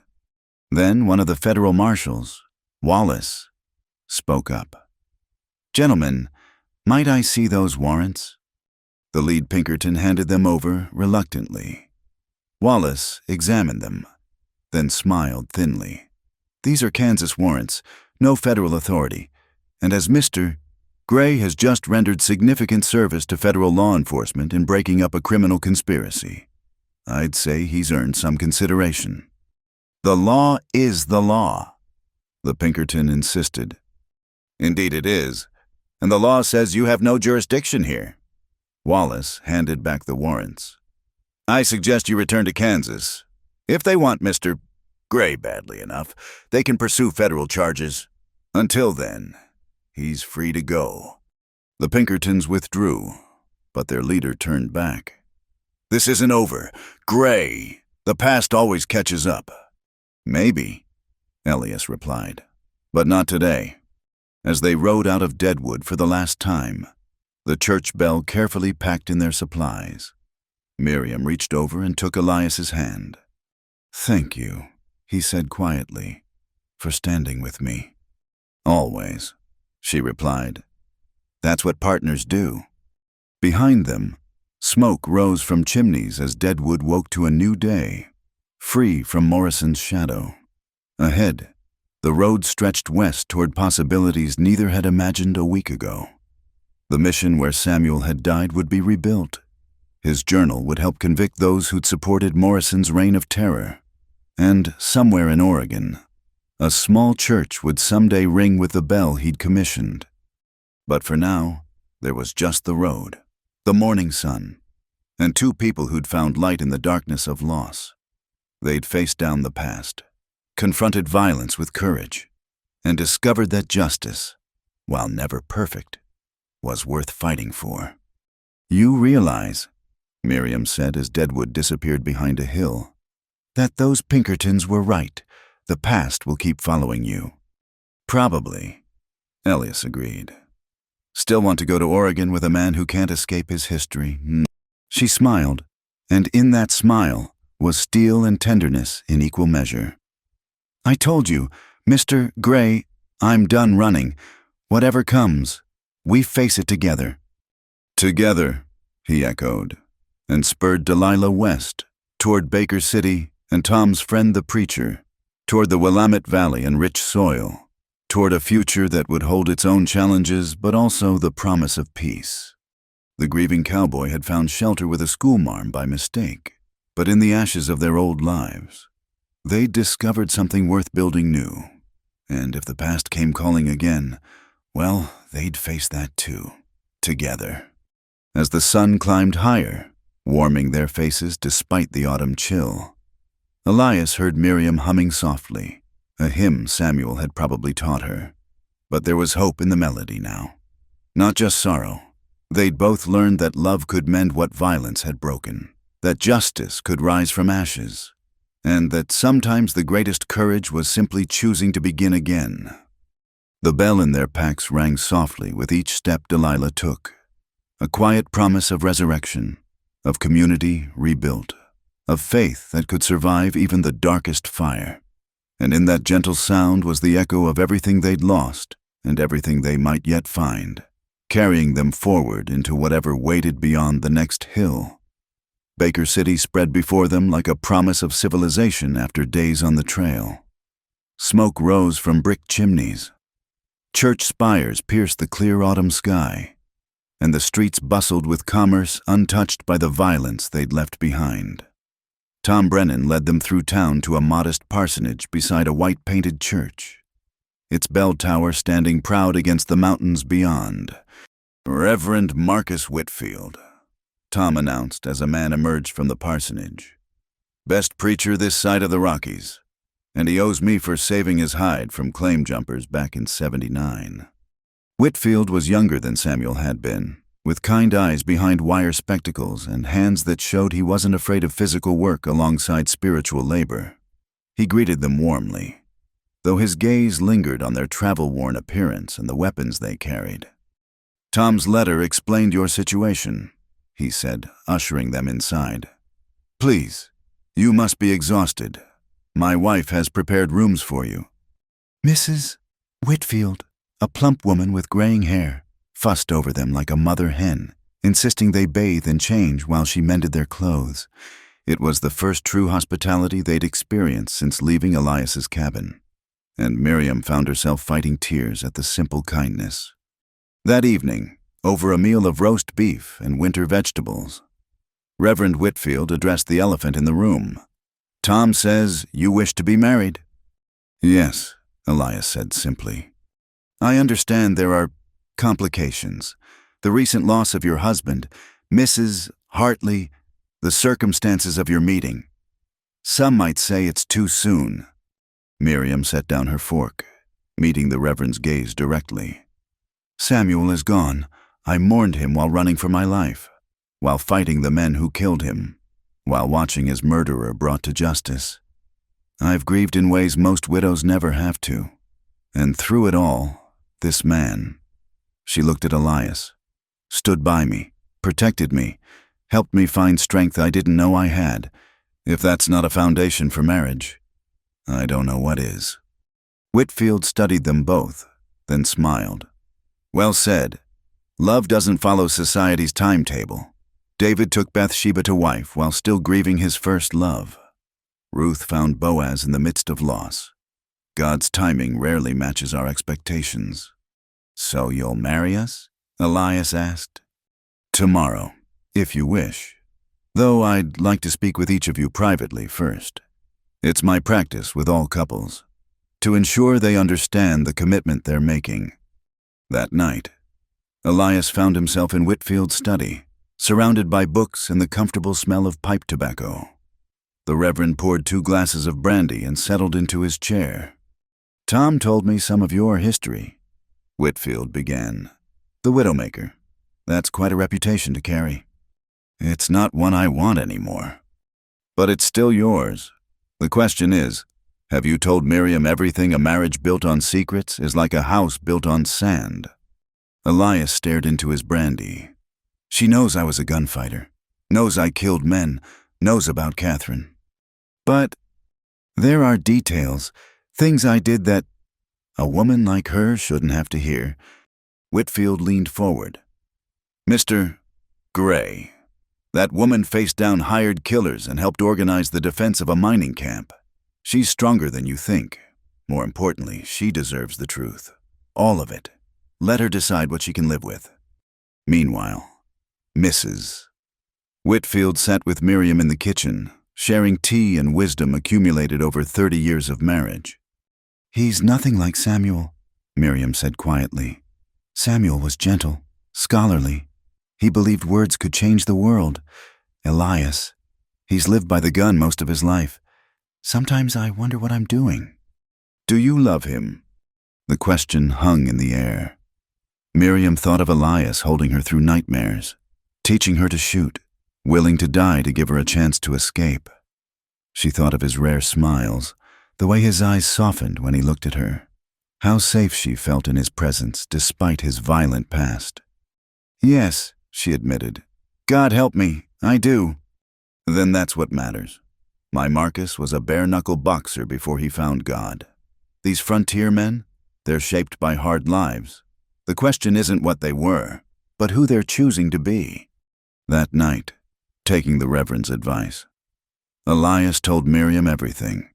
They sat in the parsonage parlor, the fire burning low, and he spoke of things he'd never told anyone. The men he'd killed, not just in self-defense, but for money. The towns he'd had to leave. The reputation that had made him both feared and marked. "There was a time," he said, voice rough, "when I enjoyed it. The fear in their eyes, the power. I told myself I only took contracts on men who deserved it. But the truth is, I didn't always ask too many questions." Miriam listened without interrupting, her hands folded in her lap. When he finally fell silent, she rose and walked to the window, looking out at the peaceful street. "Do you think you'll ever go back to that life?" she asked. "No." The word came out fierce, desperate. "I'd rather die than become that man again." She turned, and he was surprised to see not disgust but understanding in her eyes. "We've both done things we wouldn't have imagined. I've shot men, Elias helped plan attacks, watched men die and felt satisfied that justice was done. Samuel would be horrified. You did what you had to do. So did you, once upon a time." She returned to sit beside him. "I can't absolve you of your past. Only God can do that. But I can choose to face the future with the man you are now, not the one you were then." "You're sure?" "I'm sure that you make me want to live again. That when I'm with you, I feel like I can face anything. That's enough to build on. The wedding took place the next afternoon in the small church, with only Tom Brennan and the Whitfields as witnesses. Miriam wore a simple blue dress Mrs. Whitfield had altered for her, and Elias had managed a proper suit from the general store. As they stood before the altar, autumn light streaming through stained glass, the moment felt both surreal and absolutely right. "Dearly beloved," Reverend Whitfield began, his voice carrying the weight of ceremony. "We are gathered here to join Elias Gray and Miriam Hartley in holy matrimony. This is not a union born of long courtship or societal expectation, but forged in trial and proven in adversity." Elias barely heard the traditional words, lost in watching Miriam. She'd pinned her hair up, revealing the elegant line of her neck. Her eyes, when they met his, held depths of sorrow transformed into hope. When it came time for the vows, she spoke clearly, each word a promise and a choice. "I, Miriam, take you, Elias, to be my wedded husband, to have and to hold from this day forward, for better or worse, for richer or poorer, in sickness and in health, to love and to cherish, till death do us part." His own voice was rougher, emotion threatening to close his throat. "I, Elias, take you, Miriam, to be my wedded wife, to have and to hold from this day forward, for better or worse, for richer or poorer, in sickness and in health, to love, cherish, and protect, till death do us part." "The rings?" Whitfield asked. They had no rings, but Tom stepped forward with 2 simple gold bands. "Figured you might need these," he said gruffly. "Had them made this morning." As Elias slipped the ring onto Miriam's finger, he felt something settle in his chest, a piece clicking into place that he hadn't known was missing. She was his now, and he was hers, bound by more than circumstance or survival.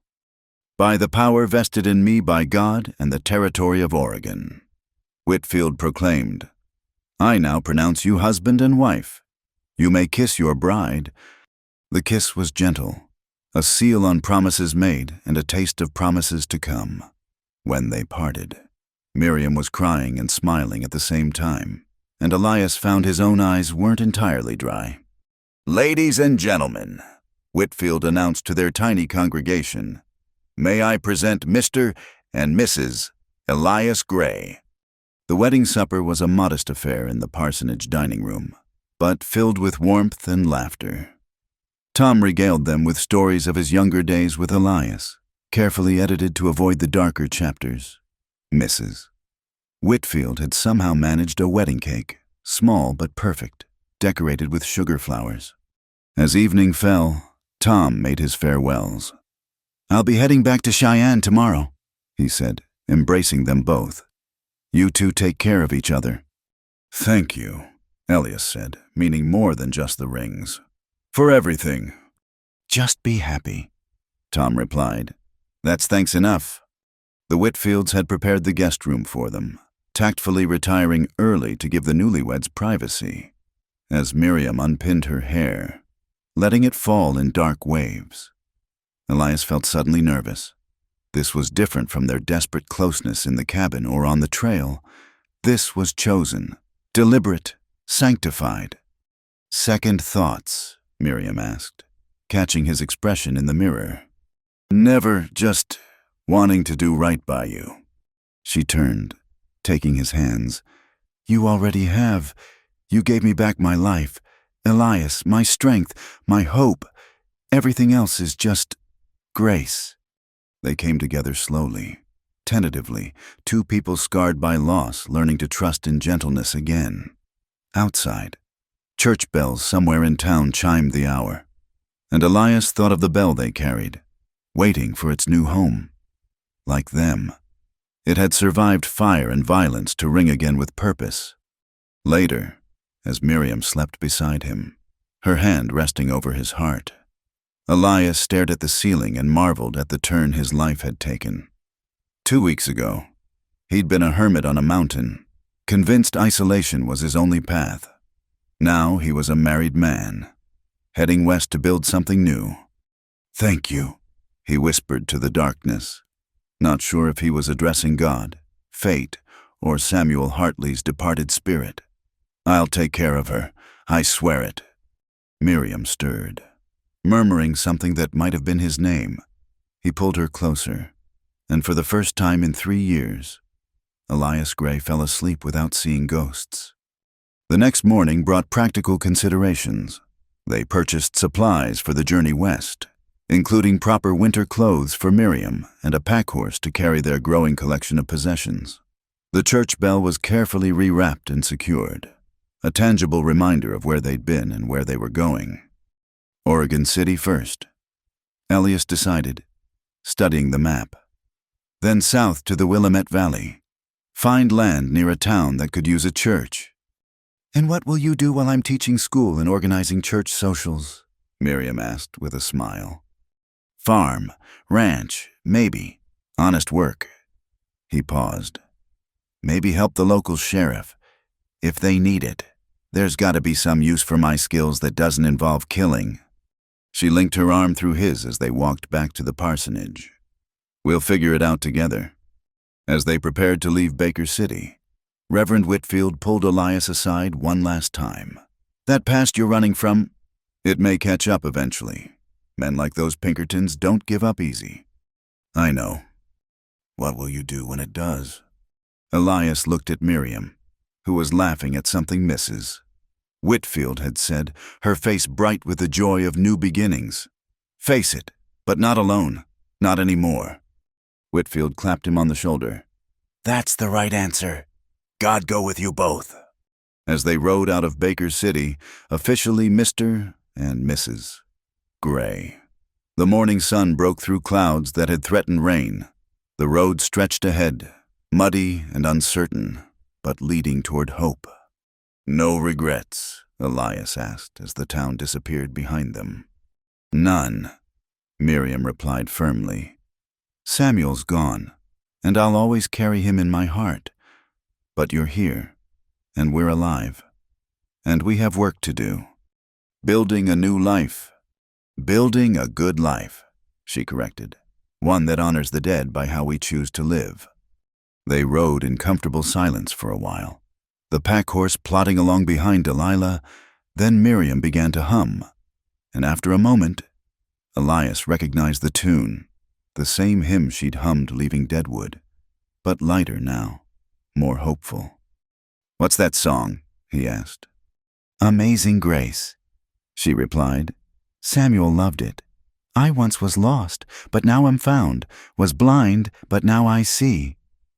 "Fitting," Elias said, thinking of his own journey from darkness. "Sing with me." "I don't sing." "Neither did Samuel, but he tried anyway."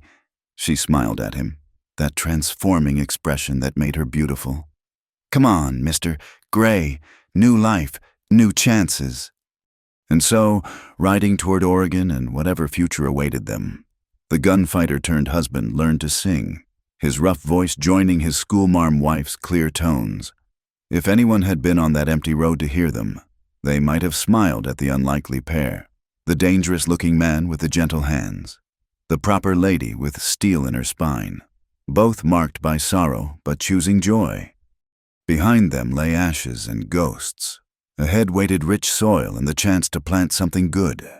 And somewhere in their packs, a church bell waited to ring again, calling people not to mourn what was lost, but to celebrate what could be found when two broken hearts chose to mend each other. The grieving cowboy had indeed found shelter with a schoolmarm by mistake, but in the end, it hadn't been a mistake at all. It had been, as Samuel might have said, providence. And as they rode toward their new life, that providence wrapped around them like grace, unearned but freely given, transforming what had begun in violence into something very much like peace. The Willamette Valley stretched before them like a green promise, its fertile fields and gentle hills a stark contrast to the harsh mountains they'd left behind. After weeks of travel, Elias and Miriam Gray stood on a rise overlooking the small settlement of Cedar Falls, Oregon, watching smoke curl from chimneys in the evening light. There, Miriam pointed to a cleared area at the town's edge. Where the old church used to be, Mrs. Patterson at the last way station said it burned down 2 years ago. They've been holding services in the schoolhouse ever since. Elias studied the location with a tactical eye. Old habits dying hard. Good sight lines. Close enough to town for safety. Far enough for peace. Seems fitting, he said, building something new where fire took the old. They'd arrived in mid-October, the valley painted in autumn colors. Cedar Falls was larger than Deadwood, but smaller than Baker City, a farming community of perhaps 300 souls, with a main street of honest businesses and homes spreading out among orchards and fields. No saloons on every corner, no obvious signs of corruption, just people trying to build good lives on good land. The boarding house where they took rooms was run by a widow named Mrs. Eleanor Sawyer, a forthright woman who sized them up with sharp eyes. "Newlyweds?" she asked, noting their rings. "Yes, ma'am," Miriam replied. "Looking to settle here, if the town will have us." "Always room for good people. What's your trade?" "I'm a teacher," Miriam said. "My husband farms, and we're hoping to help rebuild the church." "Mrs." Sawyer's face lit up. "A teacher, Lord knows we need one. Miss Phillips ran off with a traveling merchant last spring. Children have been running wild since." Over the next days, they met the town. Mayor Josiah Blackwood, a former Union officer who ran the general store. Dr. Henry Chen, Thomas's cousin who'd come west for a fresh start. The Anderson family, Norwegian immigrants who owned the largest farm. The Friedman family, former slaves who'd claimed land under the Homestead Act and now grew the best apples in the valley. "Good people," Elias observed after a week of introductions. "Honest people." "People who deserve a church," Miriam added, "and a school that stays open." They found land 2 miles outside town, 40 acres with a small house and barn, abandoned when the previous owner died without heirs. The soil was rich, dark loam that crumbled in Elias's fingers like a promise of plenty. A creek ran through the western portion, and established apple trees dotted the property. "It's perfect," Miriam breathed, standing in what would be her kitchen garden. "We could be happy here." "Price is fair," Mayor Blackwood said, having accompanied them. "Old Patterson was a good man. Would want to see the place lived in again. Town council's already approved you for the teaching position, Mrs. Gray, if you want it. $30 a month plus housing allowance." "And the church?" she asked. "Been 2 years without a proper minister. Folks would welcome help getting it rebuilt. Can't pay much, but the community would pitch in for construction." That night in their boarding house room, they made plans by lamplight. Elias sketched the farmhouse improvements needed while Miriam wrote lists of school supplies. The church bell sat in the corner, still wrapped, waiting for its new home. "We'll need help with the harvest next year," Elias mused. "Maybe hire some of the older students, give them work experience." "And I thought we could start a lending library," Miriam added. Samuel always said education was the key to preventing men like Morrison from taking power. A knock at the door interrupted them. Elias tensed, hand moving toward his gun, old instincts flaring, but it was only Dr. Chen, looking apologetic. "Sorry to disturb you, but there's been an accident at the Anderson farm. Their boy fell from the loft. I could use an extra pair of steady hands. And Mrs. Sawyer said you've dealt with injuries before. Mr. Gray." They went without hesitation, finding young Peter Anderson with a badly broken arm. While Dr. Chen set the bone, Elias held the boy steady, talking quietly about horses to distract him from the pain. Miriam comforted the mother, her presence calming in the crisis. "Thank you," Lars Anderson said afterward, pumping Elias's hand. "You have the healing touch. Mr. Gray, ever think of learning medicine proper?" "Never considered it," Elias admitted. "Always been better at causing hurt than fixing it." "Maybe time to change that," Dr. Chen suggested. "I could use an assistant. Town's growing, more than I can handle alone." It was a thought that stayed with Elias as autumn deepened toward winter. His hands, which had dealt so much death, being trained to heal instead. The symmetry appealed to him. They moved into the farmhouse in early November, the community turning out to help. Men repaired the roof and reinforced the barn while women scrubbed floors and hung curtains. By evening, the neglected house had become a home. "This is how it should be," Miriam said, serving coffee to their helpers. Neighbors helping neighbors. Community building community. Reverend Paul Hartman arrived the next week, young, earnest, freshly ordained and eager to rebuild Cedar Falls Church. He'd heard about Samuel's journal and Morrison's downfall, treating Miriam with a respect that bordered on awe. "Your husband was a martyr," he said over dinner. "His sacrifice exposed great evil." "He was a man," Miriam corrected gently. "A good man who did what he thought right. That's inspiration enough without making him more than human." They broke ground on the new church the first clear day of December. The whole town gathered, singing hymns in the cold morning air. When it came time to place the cornerstone, Reverend Hartman asked Miriam to do the honors. "And perhaps," he added, glancing at the wrapped bell, "we have something special for our bell tower."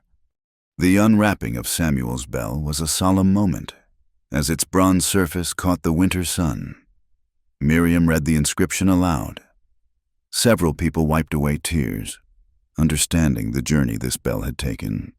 "It will ring for Cedar Falls now," she said, "calling people to worship, celebrating marriages, marking passages. Samuel would be pleased to know it found such a good home." Christmas came with the church frame rising against the sky. Elias, who'd never much observed holidays during his solitary years, found himself caught up in the preparations. He helped string garlands in the temporary chapel, the renovated barn on the church property, and even agreed to play a shepherd in the nativity pageant Miriam organized with her students. "You look ridiculous," she laughed, adjusting his costume. "The most dangerous shepherd in Bethlehem." "Wolves were a real threat back then," he protested. "Shepherds had to be tough." The pageant was a success. Children stumbling through lines and parents beaming with pride. Watching Miriam with her students, Elias saw the teacher she was meant to be. Patient, kind, but with steel beneath when discipline was needed. Several of the older boys had tried to test the new schoolmarm early on, only to discover she'd faced down worse than unruly students. On Christmas Eve, it snowed. They sat by their fireplace. Gifts exchanged a new medical text for Elias, who'd begun studying with Dr. Chen, a cameo brooch that had been his mother's for Miriam. The house smelled of pine boughs and the apple pie cooling on the windowsill. "Our first Christmas," Miriam said softly, leaning against his shoulder. "Samuel and I spent last Christmas wondering if Morrison would let us see spring. Now here I am, in a new life I never imagined." Regrets. It was a question Elias found himself asking periodically. Still amazed she'd chosen him. "Never." She turned to kiss him. "Though I do wonder sometimes what he'd think of all this. Me married to a gunfighter, helping build another church while teaching school." "From what you've told me, I think he'd be glad you're happy, that you're living instead of just surviving." Speaking of living, Miriam's hand went to her stomach, a gesture she'd been making more frequently lately. "Elias, I have something to tell you. Dr. Chen confirmed it yesterday. We're going to have a baby." The world seemed to stop. Elias stared at her, joy and terror warring in his chest. A baby. New life from two people who'd known so much death. We're due in summer," she confirmed, smiling at his stammering. "Are you happy?" "Happy." He pulled her close, burying his face in her hair to hide the tears. "Miriam, I don't have words. Scared, too. What if I'm not? What if the past—" "Shh." She stroked his hair. "You're not that man anymore. You're the man who held Peter Anderson while his arm was set, who teaches the older boys to shoot responsibly, who's learning medicine to heal instead of harm. That's the man who'll be a father." They sat in silence, watching the fire, each lost in thoughts of the future outside. Snow continued to fall, blanketing their small farm in pristine white. The bell that would soon hang in the completed church tower waited silently, ready to ring in new beginnings. Spring arrived with the church dedication.